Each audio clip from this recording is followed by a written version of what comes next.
一棵樹栽在溪水旁，盧雲神父談靈性塑造。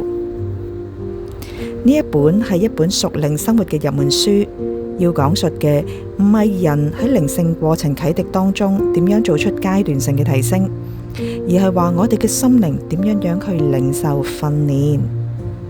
我哋嘅靈性塑造唔係根據唔同階段咁去發展㗎，而係一個心靈律動嘅過程。人嘅心靈呢，係不停咁樣喺度律動，係從一個由被捆綁啦、破壞生命力嘅力量當中得到釋放，轉向自由同埋賜生命嘅根源。呢本書就係講出不斷轉變嘅動盪世代中，追求靈性生活嘅人嘅共同經歷，其中包括靈性同埋精神力量、心靈中不斷角力嘅對立張力同埋心靈嘅律動。呢本書為咗追求靈性生活嘅人提供咗充滿智慧嘅指引，教導我哋點樣由頭腦嘅思維就降到內心，讓我哋呢成個生命就係以心靈為中心，因為信徒嘅心就係上帝嘅殿啊！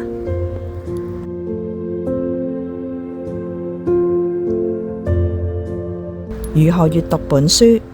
塑造係一個漫長嘅過程，好可能需要一生之久嘅時間。讀者最好慢慢咁樣閱讀呢本書，你唔一定需要根據篇章嘅先後次序去讀，但係最好呢，唔好一口氣匆匆咁樣讀完佢。